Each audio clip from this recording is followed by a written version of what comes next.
Donc là, après cet essai-là, si ça marche pas, c'est qu'on a pété la carte mère. Je mets le courant, attendez, je vais vous montrer, voilà. Je mets le courant.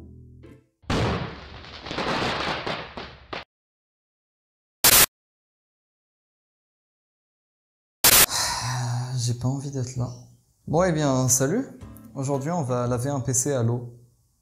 Non, c'est vraiment pas une blague, on va vraiment effectuer cette opération très peu intelligente, finalement. Bon, quand je dis laver un PC, globalement, c'est laver les composants parce que le boîtier, finalement, c'est faisable, en fait, hein. Le boîtier, c'est juste un énorme morceau de plastique et de métal et de verre, si vous avez un boîtier gamer. Ou bien, si vous êtes récent, lol. C'est faisable parce qu'il n'y a pas réellement de composants électroniques. Il y a des boutons, il y a des LED, il y a des ventilateurs, et c'est tout. Genre, techniquement, vous pouvez laver un boîtier à l'eau, à condition qu'il ne rouille pas. Du coup, aujourd'hui, on va laver la carte mère et tout le toin-toin. En gros, on va faire la vaisselle, mais version informatique. Mais que les composants lavables, tu vois. Genre, on va pas laver le disque dur, par exemple, parce que déjà, c'est rarement sale, un disque dur. Et deuxièmement, bah, si tu mets un disque dur dans la flotte, bah, ça va juste défoncer les filtres et le péter. C'est-à-dire qu'il va plus marcher. C'est-à-dire que tu le mets à la poubelle et tu ne le réenvoies pas au service SAV parce que ils vont te soulever. Le lecteur CD, c'est mort aussi, et surtout, on va éviter tous les trucs risqués, tu vois, genre, pas l'alimentation. L'alimentation, il y a du 220 volts qui passe, et c'est dangereux, mon ref, fais pas ça. Alors évidemment, je vous déconseille à donf de faire ça. Est-ce réellement besoin de le préciser qu'il faut pas mettre des appareils électroniques dans l'eau, parce que l'eau, c'est conducteur, surtout si c'est de l'eau minérale ou de l'eau de source. Puis surtout, c'est complètement con, parce que globalement, dans le commerce, vous trouvez techniquement des produits qui marchent 100 fois mieux que ça, mais on va dire qu'on n'a pas le commerce. Voilà, on va droit au but, ma foi. Oui, donc comme je disais, il y a des trucs qui marchent largement mieux, et surtout vous risquez juste de péter des trucs, hein. Il y a aucun bénéfice à faire là-dedans. Faut le savoir, ça va être extrêmement hardcore pour les condensateurs, les transistors, les diodes, et surtout les connectiques. Parce qu'une connectique, c'est juste un morceau de métal, si ça commence à rouiller, et que c'est plus conducteur, ça marche plus. Bref. Faites pas ça. Nous, on le fait pour la science, pour le savoir. C'est faux, juste c'est week-end, je me fais un peu chier là. Mettez vos pronostics en commentaire, si vous pensez que ça marche, si vous pensez que ça marche pas, si vous pensez qu'à la fin de la vidéo, mon bureau prend feu. Non mais attendez, je vous ramène le matériel, voyons. Alors je sais que vous attendiez à la dernière carte mère de Republic of Gamers. Si vous pensez ça, abonnez-vous. Parce que pour les quelques personnes qui ne savent pas, on est sur ma chaîne, j'ai 16 ans. Quand t'as 16 ans, qu'est-ce qui se passe? Pas de budget. Quand t'as pas de budget, tu bosses sur de la vieille DDR1. Bon alors, je vais prendre cette daube, je vais la mettre dans la flotte. Puis ça va plein marcher. Puis ça va être bien. Allez, ciao ciao surtout. Bref, alors, dans un premier temps, on va tester si notre fameuse carte mère fonctionne. Vous voyez que c'est pas forcément le truc de l'année, hein, ça date de 2001. On va effectuer un montage relativement con, relativement rudimentaire. On va juste mettre processeur, ventilateur, mémoire vive, et c'est tout. Le disque dur, c'était juste pour le tester, donc c'est pas forcément obligé. On va faire un montage relativement simple. L'alimentation, elle est là. Elle est avec le focus. Voilà, vilain.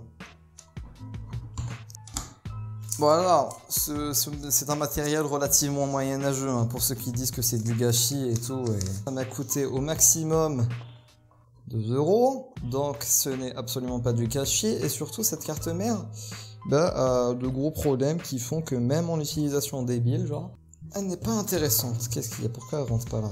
Évidemment, on a besoin du secteur, donc je vais récupérer celui de mon ordi. J'ai pété un truc, c'est pas grave. Pour vraiment tester si elle marche, on doit avoir la vidéo. Voilà, parce que c'est le plus important finalement.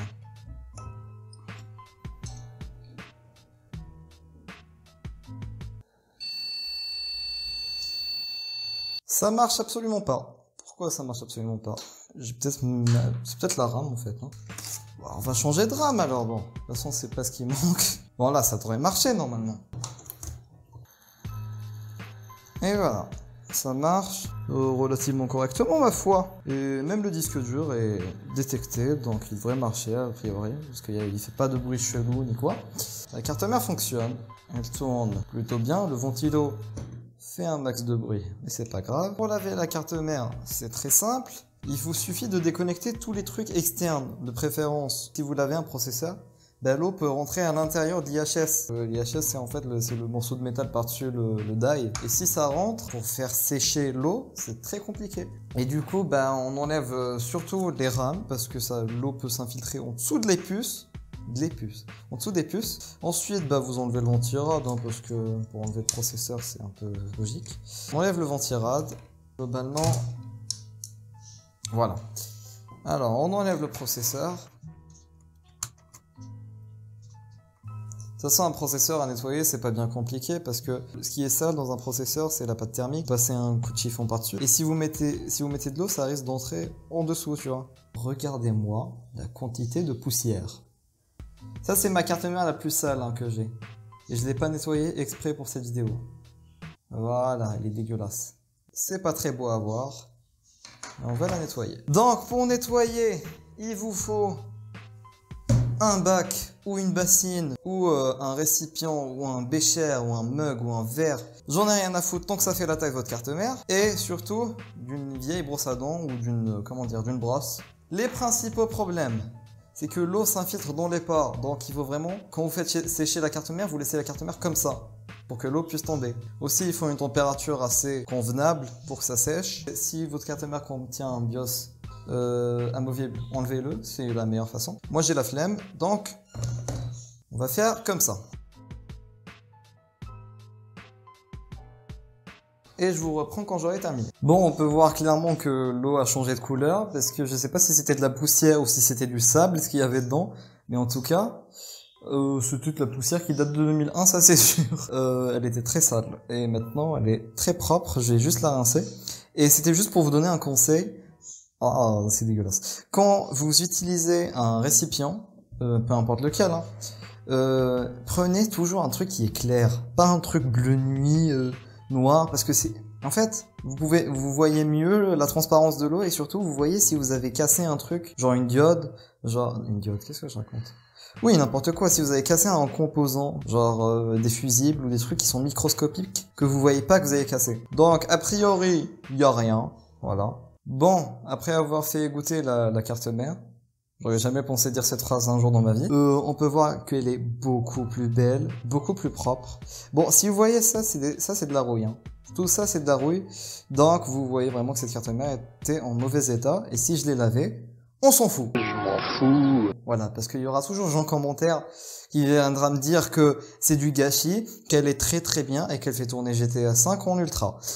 Ta gueule. Et tu fermes ta gueule. Globalement, elle est beaucoup plus propre. Bon, j'ai pas lavé le radiateur parce que j'ai vraiment la flemme et que on s'en fout. Je m'en fous. A priori, j'ai rien cassé. Donc, on va laisser ça sécher une semaine. Oui. Quand vous laissez sécher la carte mère, évidemment, laissez-la dans ce sens-là. Parce que là, il n'y a rien. En fait, là, il y a des jeux soudure. On s'en fout. Mais là, il faut que toute l'eau tombe. Et surtout, vous la faites sécher comme ça aussi. Parce que là, c'est départ. Vous la faites sécher une semaine, de préférence dans un endroit qui est chaud. Et surtout, le faites pas chez vous. Voilà, moi je dis ça, mais en vrai, le faites pas, c'est con.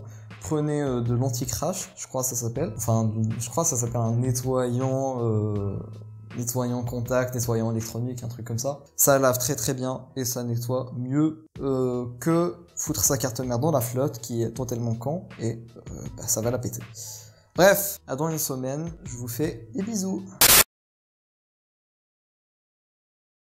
Rebonjour, nous revoilà une semaine après les faits, avec le suite du shir parce que man's not hot.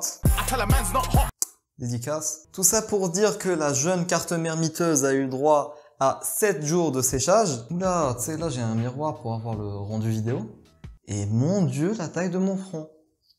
Sa majesté. Bon, eh bien, je vais fermer ma gueule et on va l'essayer finalement. Je vais démarrer un PC bourré de flotte, ça va brûler ma chambre, ça va être super chouette. Mais finalement, ne serait-ce pas l'objectif initial de cette vidéo. Donc ici, nous avons la carte mère. Faut savoir que toutes mes pièces informatiques ont un prénom. Par exemple, cette carte mère s'appelle Josuane. Elle s'appelle Josuane. Bref, elle est beaucoup plus propre qu'avant, regardez. Tu sais, genre avant c'était dégueu, regardez, là il y a presque pas de poussière. Là, bon, les traces qu'il y avait sur les connectiques, genre par exemple le port parallèle là, il faut noter que c'était de la rouille. Même avant c'était de la rouille, ça n'a pas rouillé pendant le séchage ou quoi. Hein. Allez, focus, c'est pas chier. Voilà. Et du coup, bah, elle est très très clean. Hein. Je sais pas si vous... Hey! Arrête! Est-ce que ça a un intérêt qu'une carte mère DDR1 qui est sortie en 2001 soit propre? Non, mais c'était l'objectif de cette vidéo finalement. Elle est très clean. Bon, reste plus qu'à brancher tout ça. Et Inch'Allah, comme ils disent en Poitou-Charentes, ça fonctionne. Bon, et bien alors, après toutes ces rames essayées, j'en ai essayé plein. Ça n'a toujours pas fonctionné. Donc, j'ai pris une rame. Je les ai essayées sur une autre carte mère que je n'ai pas lavée à l'eau. Attendez, je vais vous la montrer.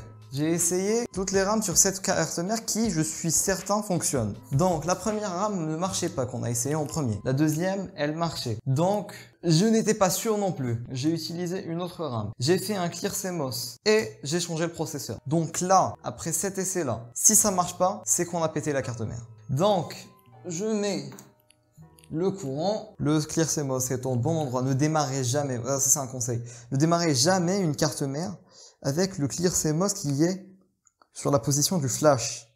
Parce que sinon, bah, vous allez la casser directement. Voilà. Après, il y a des cartes mères qui ont des sécurités et d'autres qui n'en ont pas. Donc, je mets le courant. Attendez, je vais vous montrer. Voilà. Je mets le courant.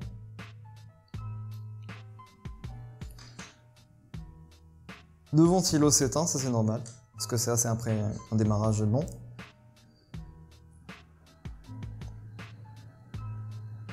Et voilà. Vous pouvez voir que ça fonctionne. On peut dire que laver sa carte mère fonctionne quelquefois si vous faites les choses bien, mais ne le faites pas. Voilà, c'est super important. Ce son me saoule. C'est super important, ne le faites pas chez vous. Bah du coup, ouais, mon bureau a pas pris feu, c'est chouette. Bon allez, j'éteins cette horreur. Bon bah voilà, c'est la fin de la vidéo, j'espère qu'elle vous aura plu. C'était une des vidéos les plus connes de ma chaîne. C'était vraiment tourné comme ça à l'improvisation. Parce que c'est con de laver une carte mère, je sais pas si vous avez remarqué. Bref, n'hésitez pas à vous abonner à ma chaîne, faites-le s'il te plaît. Mec, vraiment, mec ou meuf, hein, je sais pas si le genre auquel regarde ma vidéo. On va vérifier ça tout de suite. 3% de femmes. Ouais, mais tu sais, les mecs, c'est bien aussi, hein. N'hésitez pas à rejoindre le Discord, des fois on fait des petites activités dessus. Instagram, évidemment, c'est super important. N'hésitez pas à le rejoindre. Et moi, je vous dis salut à tous et à la prochaine.